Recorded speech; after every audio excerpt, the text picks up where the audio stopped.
할렐루야. 오늘도 참으로 좋은 날 생명의 삶으로 시작하는 여러분 모두에게 하나님의 놀라우신 크신 은혜가 넘치기를 주님의 이름으로 축복합니다.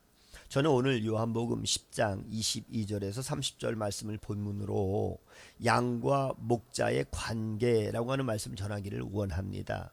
유대인들은 예수님이 메시아인지를 알고 싶어서 논쟁을 벌였습니다. 그들의 질문에 대해서 예수님은 적극적으로 메시아의 정체성을 설명하셨는데요. 그렇지만 그들은 전혀 예수님을 받아들이지 않았습니다. 그 이유는 무엇일까요? 그들이 예수님의 양이 아니었기 때문입니다. 그렇다면 예수님께 속한 양들은 주님께 어떠한 반응을 보일까요? 첫째, 주님의 음성에 순종합니다. 양들은 다른 동물에 비해서 시력은 많이 떨어지는 데 비해서 청력은 발달해 있습니다. 그 이유는 사나운 동물의 발자국 소리에 아주 민감해야 목숨을 유지할 수 있기 때문일 것입니다. 발달한 청력으로 양들은 멀리서도 목자가 부르는 소리를 듣고 달려옵니다. 양들은 자기를 돌보는 목자의 음성을 정확하게 듣고 구분해낼 수 있습니다. 우리의 목자이신 주님도 자기 양떼를 부르십니다. 그 음성에 반응하는 사람만이 주님의 양입니다. 그 음성에 반응한다는 것은 무엇일까요? 주님이 하시는 말씀을 진지하게 듣고 순종하는 것입니다. 그렇게 주님의 말씀을 귀하게 여기는 사람에게 주님은 영원한 생명을 약속해 주셨습니다. 그렇다면 우리는 주님의 음성을 어떻게 더 잘 들을 수 있을까요? 일주일에 한 번 설교 말씀을 듣는 것만으로 주님을 온전히 따를 수 있다라고 생각하는 것은 매우 위험한 착각입니다. 이 세상에서 우리를 유혹하는 외부의 소리들과 내면에서 들리는 이기적인 욕망은 우리가 생각하는 것보다 더 강력하고 파괴적인 영향을 미칩니다.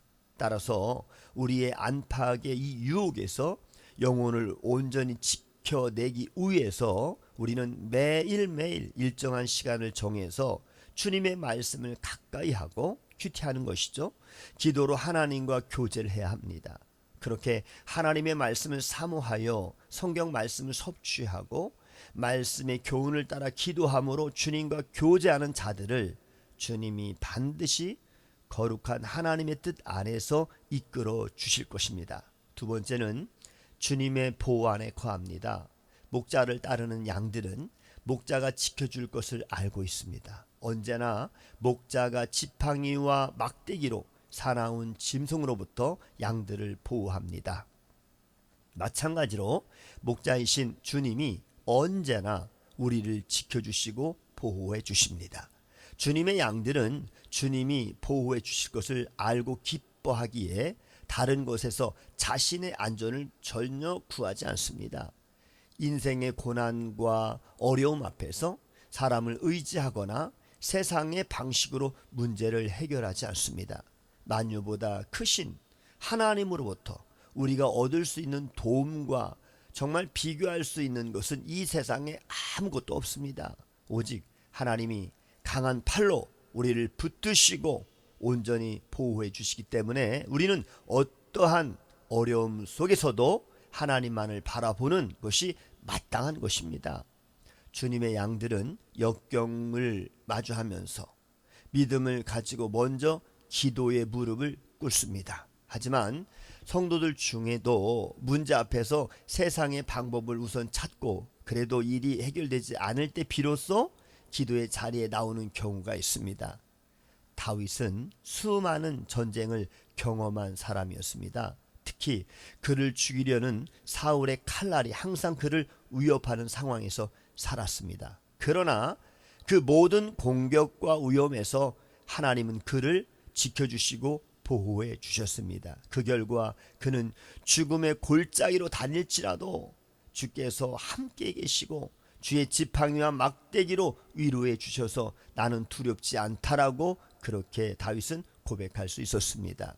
이처럼 하나님의 보호를 사모하고 신뢰하는 사람들은 먼저 기도하고 주님이 가르쳐 주시는 길을 따라갑니다. 예수 그리스도께 속한 양들은 말씀에 귀를 기울이고 순종합니다. 또 인생의 모든 문제를 하나님께 가지고 나갑니다. 이렇게 모든 상황 속에서 주님과 동행하며 주님을 따르는 자가 진정 예수 그리스도의 양인 것입니다. 주님은 지금도 나를 따르라 라고 우리 모두를 부르고 계십니다. 오늘도 주님을 따라가는 복된 하루가 되시기를 주님의 이름으로 축복합니다. 샬롬.